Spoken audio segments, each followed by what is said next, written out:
Hey guys, welcome back to my YouTube channel unique classes. आज हम class 12th का आपका जो होम साइंस का चैप्टर नंबर 2 हमने किया था, उसका पार्ट नंबर 1 एमसीक्यू का हम कर चुके हैं। एक्सप्लेनेशन भी कर चुके हैं। अगर आपने एक्सप्लेनेशन नहीं देखी है तो पहले उसे जाके देखिए, फिर आप पार्ट नंबर 1 देखना चाहें तो उसे देख सकते हैं, या फिर सीधे पार्ट नंबर 2 भी देख सकते हैं। वो आपकी मर्ज़ी है। आप जितने एमसीक्यूज़ करेंगे ना, आपके लिए उतना अच्छा है। तो आपकी चॉइस है, आपको पहले पार्ट नंबर 1 देखना है या नहीं।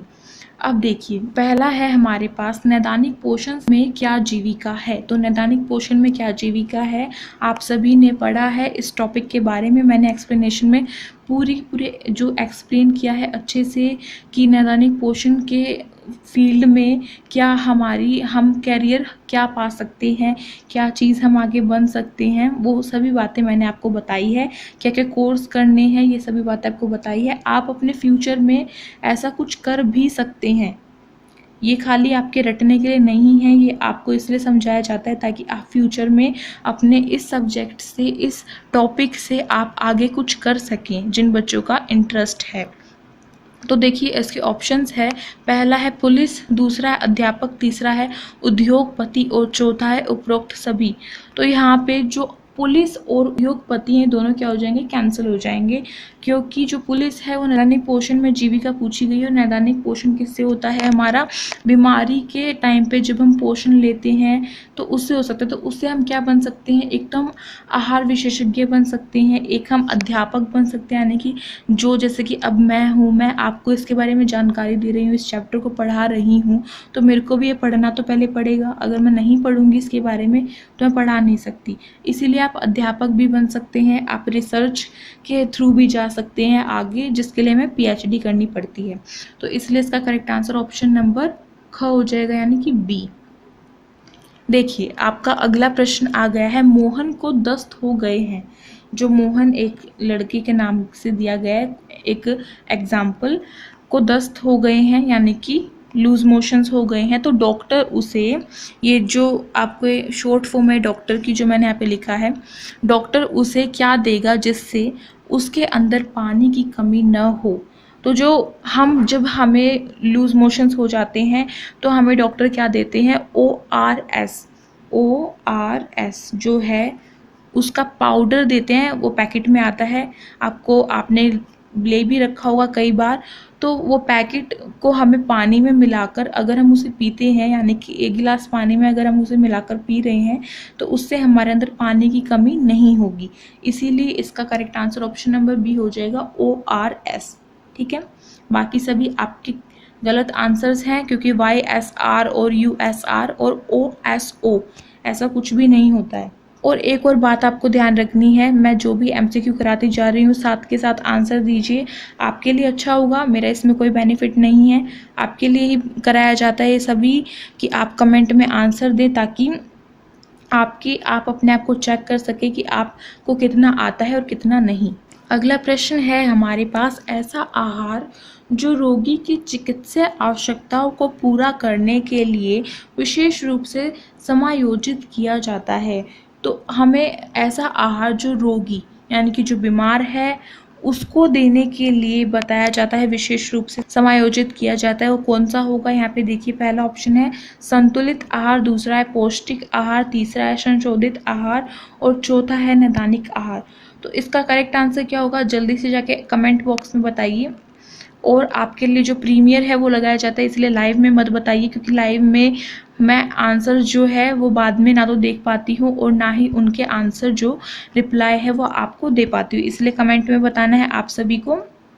अब देखिए, जो पौष्टिक आहार, काफ़ी बच्चे पौष्टिक आहार को टिक करेंगे, ये गलत आंसर हो जाएगा, क्योंकि पौष्टिक आहार हम बिना बीमारी, यानी कि अगर हम किसी रोग से ग्रस्त नहीं हैं, हम तभी भी ले सकते हैं। संशोधित आहार को हमें कब लेना होता है, तब जब हम भोजन अपने मुंह से चबाकर नहीं ले सकते, यानी कि जैसे कि किसी के दांतों में प्रॉब्लम है, दांत टूट गया है, या फिर उसके दांतों से चबाया नहीं जाता, या फिर उसकी जो जाड़ है वो नहीं निकल रही, या फिर वो छोटा बच्चा है, तो उसको हम उसके खाने में बदलाव करके देते हैं। जैसे कि या तो उसे हम जूस दे देते हैं, या उसे हम खिचड़ी दे देते हैं। ये सभी बातें मैंने आपको आपकी एक्सप्लेनेशन में बताई है। तो ये दोनों जो ऑप्शन है ये आपके यहाँ से कैंसिल हो जाएंगे। फिर देखिए संतुलित आहार यानी कि जो हमें लिमिट में डाइट बताई जाती है कि आपको इस तरीके से खाना है या ये चीज़ खानी, ये चीज़ नहीं, तो ये भी नहीं होगा, क्योंकि जो रोगी है उसके लिए क्या चीज़ ज़रूरी होती है, नैदानिक आहार। अब नैदानिक आहार क्या होता है, जो आहार हम बीमारी के टाइम पर लेते हैं। तो जो डी ऑप्शन यानी कि घ, वो आपका करेक्ट आंसर हो जाएगा। अगला आ गया है हमारे पास प्रश्न, संशोधित आहार कितने प्रकार के होते हैं। तो संशोधित आहार के बारे में मैंने आपको पूरी अच्छी तरीके से बता चुकी हूँ मैं एक्सप्लेनेशन वीडियो में, यहाँ पे नहीं बताऊँगी वरना वीडियो काफ़ी बड़ी हो जाएगी। तो इसलिए अगर नहीं पता है तो जाके पहले एक्सप्लेनेशन वीडियो देख के आइए, तभी आपके जो MCQs है वो करने का फ़ायदा है। अब कुछ बच्चे सोचते हैं कि विदाउट हम जो एक्सप्लेनेशन है, इसकी जो व्याख्या है चैप्टर की पूरी पूरी उसे ना समझें और सीधे MCQ कर लेंगे तो हमारा चैप्टर जो है वो पूरे तरीके से हमें आ जाएगा। लेकिन ये बात गलत है, क्योंकि क्या पता जो MCQ मैं यहाँ पे आपको करा रही हूँ वही एग्ज़ाम में आए या नहीं। अब एग्जामिनर की मर्जी है वो कैसे MCQ देगा, तो वो उसके ऊपर डिपेंड करता है, हमारे ऊपर नहीं। इसलिए अब देखते हैं इसके ऑप्शन। तो संशोधित आहार कितने प्रकार के होते हैं, बताइए जल्दी से कमेंट में। देखिए संशोधित आहार जो है वो हमारे 3 प्रकार के होते हैं। तो यहाँ पे जो संशोधित आहार है वो हमारे कितने प्रकार के होते हैं, 3 प्रकार के। इसलिए ख ऑप्शन यानी कि बी आपका करेक्ट आंसर है। अगला है हमारे पास, निम्न में से पोषण औषध के लिए कौन सा कथन सत्य है। तो पोषण औषध के लिए, अब पोषण औषध क्या होता है ये बात मैं आपको बता चुकी हूँ प्रीवियस वीडियोस में, तो उन्हें जाके देखिए। तो इसमें हमें पोषण औषध के बारे में सत्य कथन बताना है, असत्य नहीं लिखा है यहाँ पे, सत्य लिखा है। तो देखिए पहला है यहाँ पे मानव स्वास्थ्य के लिए लाभकारी पदार्थ, दूसरा है प्राकृतिक तथा निम्रित खाद्य पदार्थ भी हो सकते हैं, तीसरा है ए और बी दोनों, और चौथा है इनमें से कोई नहीं। तो इसका करेक्ट आंसर क्या होगा पता है तो जल्दी से जाके बताइए, क्योंकि बहुत बहुत बहुत इजी है आपको जो क्वेश्चन दिया गया है। देखिए यहाँ पे जो क ऑप्शन है मानव स्वास्थ्य के लिए लाभकारी पदार्थ, तो ये भी इसका करेक्ट आंसर हो जाएगा। ठीक है, यहाँ पे जो पदार्थ है उसकी स्पेलिंग गलत है दोनों जगह, उन्हें ठीक कर लीजिएगा।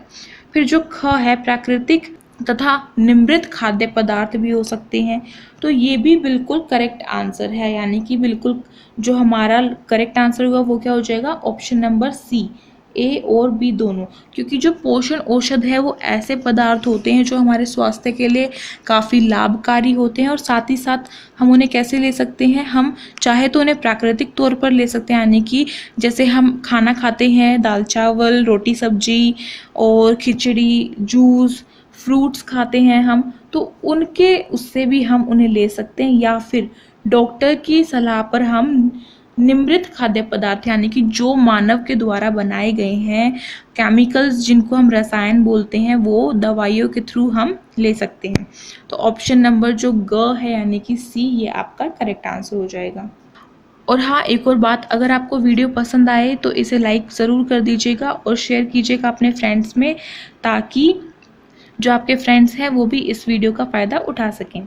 अगला है आपके पास प्रश्न, ऑपरेशन के तुरंत बाद रोगी को डैश प्रोटीन देना जबकि गुर्दा खराब हो जाने पर डैश प्रोटीन देना। तो देखिए ऑपरेशन के तुरंत बाद रोगी को हमें क्या क्या देना चाहिए, कितना प्रोटीन देना चाहिए हमें अधिक मात्रा में।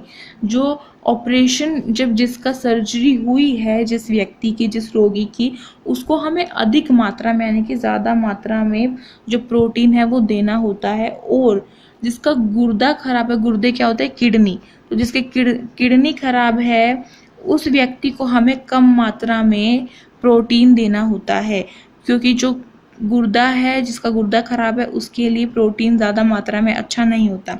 तो ऑप्शंस है आपके पास, पहला है कम अधिक, दूसरा है अधिक कम, तीसरा है मध्यम अधिक, और चौथा है नहीं पता।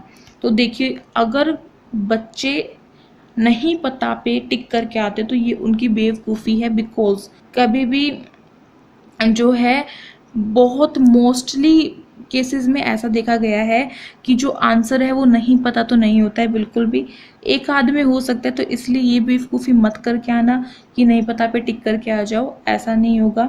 आपको ऊपर के 3 ऑप्शंस देखने हैं पहले अच्छे से और क्वेश्चन को समझना है। उसके बाद अगर तीनों ऑप्शन गलत हैं तो आप कर सकते हैं नहीं पता पर टिक, ठीक है।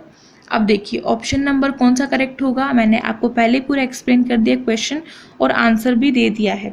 तो इसका करेक्ट आंसर बताइए जल्दी से। आई होप आपने बताया होगा। इसका करेक्ट आंसर होगा ऑप्शन नंबर बी, अधिक और कम।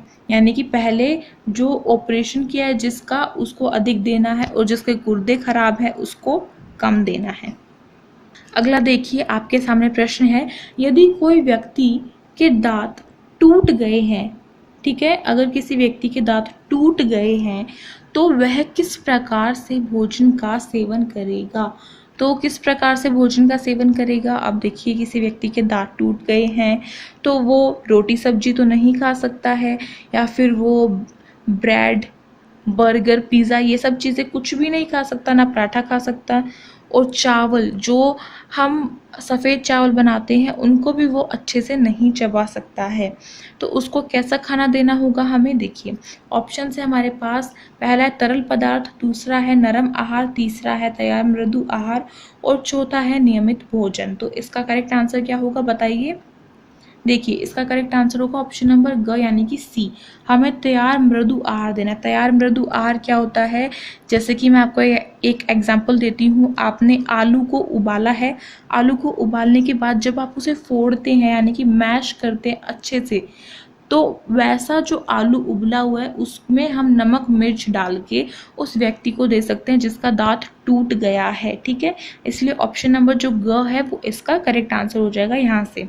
अगला देखिए, अगला प्रश्न है, रिया अपने मोटापे से छुटकारा पाना चाहती है परंतु उसे समझ में, यहाँ पे उसे आएगा, ये उससे लिखा हुआ है तो यहाँ पे इस बीच वाले स को काट दीजिए, ठीक है। रिया अपने मोटापे से छुटकारा पाना चाहती है परंतु उसे समझ नहीं आ रहा कि वह कैसे कैसे भोजन का सेवन करे, तो उसे कहाँ जाना चाहिए। अब एक रिया नाम की कोई लड़की है जो मोटापे से ग्रस्त है, लेकिन वो अपने मोटापे से छुटकारा पाना चाहती है परंतु उसे समझ में नहीं आ रहा है कि उसे कैसा खाना जो है वो खाना चाहिए और कैसा खाना उसे छोड़ना चाहिए। ये बात पता करने के लिए उसे कहाँ जाना पड़ेगा। देखिए ऑप्शंस है, अध्यापक के पास नहीं। अब कोई टीचर के पास जाता है तो उसको टीचर नहीं बता सकता कि आपको क्या चीज़ खानी और क्या चीज़ नहीं। फिर ख है आहार विशेषज्ञ के पास, ग है डॉक्टर के पास और घ है चिकित्सक के पास। तो देखिए डॉक्टर के पास नहीं जाना, डॉक्टर के पास हम कब जाते हैं जब हमें कोई बीमारी लगी है। अब मोटापा कोई बीमारी तो नहीं होती ना, वो तो बहुत टाइम से चली हुई आ रही है, यानी कि अब एकदम से कोई इंसान मोटा तो नहीं हो सकता, उसे 1-2 महीना तो आराम से लगा होगा मोटा होने में, ठीक है। तो डॉक्टर के पास हम कब जाते हैं, जब हमें बुखार होता है या हमें जुकाम होता है तब हम डॉक्टर के पास जाते हैं। चिकित्सक जो है वो डॉक्टर को ही बोला जाता है, तो चिकित्सक के पास भी हमें नहीं जाना है। तो यहाँ से दोनों काम कट हो गए। फिर ऊपर अध्यापक के पास भी नहीं जाना, मैंने आपको बता दिया क्यों नहीं जाना, क्योंकि वो नहीं बता सकता कि क्या चीज़ खानी और क्या चीज़ नहीं। बचा क्या, आहार विशेषज्ञ के पास। अब आहार विशेषज्ञ जो है ये इसका करेक्ट आंसर है। क्यों है, क्योंकि जो आहार विशेषज्ञ है वो कौन होते हैं, डाइटिशियन होते हैं। वो हमें बताते हैं कि हमें क्या चीज़ खानी चाहिए क्या चीज़ नहीं। अब जो मोटा इंसान है उसे चीनी जो है उसे कम करना पड़ेगा, उसे ज़्यादा तला भुना नहीं खाना, उसे जो हेल्दी फूड है वही उसे खाना है, सब्जियां खानी है, फ्रूट्स खाने, ये सारी बातें जो है वो डाइटिशियन बताएगा, आहार विशेषज्ञ बताएगा। पूरा का पूरा एक आपको सूची यानी कि चार्ट बना के देगा कि आपको इस टाइम पे ये खाना है, इस टाइम पे ये खाना है। जिन बच्चों को जिम के बारे में पता है, जिम में अक्सर जो जिम में लोग जाते हैं वो डाइटिशियन के पास जाते हैं कि हमें किस तरीके का जो खाना है वो खाना चाहिए। तो देखिए इस वीडियो का लास्ट क्वेश्चन है ये, भोजन में उपस्थित विभिन्न पोषक तत्व उस भोजन के डैश को निर्धारित करते हैं। अब भोजन में उपस्थित विभिन्न पोषक तत्व, जो पोषक तत्व है वो भोजन में उपस्थित है, तो वो उस भोजन के किस चीज़ को निर्धारित करते हैं, वो पोषण स्तर को निर्धारित करते हैं, ना कि स्वाद को या घनत्व को या फिर स्वादिष्ट को। ठीक है, तो पोषण स्तर, जो भोजन है उसमें जितने पोषक तत्व होंगे उसके अकॉर्डिंगली हम पता लगा सकते हैं कि उसका पोषण स्तर कितना है। अब जैसे कि चाउमीन खाते हैं हम बाहर की, उसमें पोषक तत्व ज़्यादा नहीं होते, या कह लो मेरे ख्याल से होते ही नहीं होंगे, मेरे को पता नहीं पक्का। तो जो पोषक तत्व हैं वो चाउमीन में तो नहीं हो सकते, तो इसीलिए उसका जो पोषण स्तर है वो कैसा होगा, बहुत कम होगा। अब पालक है या दाल है, उसमें जो पोषण है वो क्या होगा, ज़्यादा होगा उसका स्तर, क्योंकि उसमें पोषक तत्व ज़्यादा है। कंपैरिजन कर रहे हैं हम चाउमीन और दाल या फिर पालक, किसी का भी, तो उसमें ज़्यादा होगा। यहाँ से इस एग्जाम्पल से आपको बात आ जाती है बिल्कुल समझ। अगर अभी भी कोई प्रॉब्लम है तो बता दीजिए कमेंट बॉक्स में जल्दी से। मैं मानती हूँ कि आपने सभी क्वेश्चंस के आंसर अच्छे तरीके से अटेम्प्ट किए होंगे, पूरी ऑनेस्टी, पूरी सच्चाई के साथ किए होंगे, ईमानदारी के साथ। कोई चीटिंग नहीं करना है, कि ये कोई कंपटीशन नहीं चल रहा है कि हमें जीतना है, यानी कि आप वीडियो को बिना पॉज करे पहले मेरे से आंसर देख के फिर अगर दे रहे हैं तो वो आपकी बेवकूफ़ी है, क्योंकि उससे आपको कोई फ़ायदा नहीं होगा, बल्कि आपका टाइम वेस्ट हो रहा है, क्योंकि आप दे रहे हैं आंसर को देख के, तो उसमें आपका क्या फ़ायदा हो रहा है, कुछ भी नहीं। लेकिन आपको आंसर जो अटैम्प्ट है वो किस लिए बोला जाता है, करने के लिए, ताकि आपको पता चले कि आपका लेवल कितना है, आप कितने दूध में और कितने पानी में हो, कितना आपका आता है कितना नहीं, क्या चीज़ आपको नहीं आती उसके बारे में हमें कैसे पढ़ना है, ये सभी बातें हमें पता चल जाती हैं। ठीक है, तो अगर अभी तक आपने हमारे योनी क्लासेस की इंस्टाग्राम आईडी को नहीं देखा है तो आप जाके देख सकते हैं, किस नाम से, योनी क्लासेस के नाम से है। टेलीग्राम आईडी को ज्वाइन कर सकते हैं आप, बिल्कुल इंस्टाग्राम आईडी को भी ज्वाइन कर सकते हैं, दोनों ही योनी क्लासेस के नाम से है। और टेलीग्राम आईडी को ज्वाइन करना बिल्कुल मत भूलना, बिकॉज इस पर इम्पोर्टेंट इन्फॉर्मेशन जो है वो देनी पड़ती है हमें, तो आपको जल्दी से जल्दी वो मिल जाती है कि कब लाइव क्लास हो रही है या नहीं। अगर आपको वीडियो अच्छी लगी हो तो इसे, छोटा सा काम है आपके पास, इसे कर दीजिए लाइक, नहीं अच्छी लगी है तो डिसलाइक भी कर सकते हैं। अपने फ्रेंड्स में कीजिए शेयर, ताकि मैं अच्छी अच्छी जो वीडियोस है वो आपके लिए ला सकूं होम साइंस की। और अगर अभी तक चैनल पर नए हैं तो इसे सब्सक्राइब कर दीजिए, और साइड में जो बेल आइकन है उसे प्रेस कर दीजिएगा, जिससे कि आपके पास क्या होगा, न्यू वीडियोस की जो नोटिफिकेशन है वो आती रहेगी। चैप्टर 2 जो है वो मेरी तरफ से आपका कंप्लीट हो चुका है, यानी कि एमसीक्यू हो चुके हैं और आपके लिए क्या एक्सप्लेनेशन भी हो चुकी है।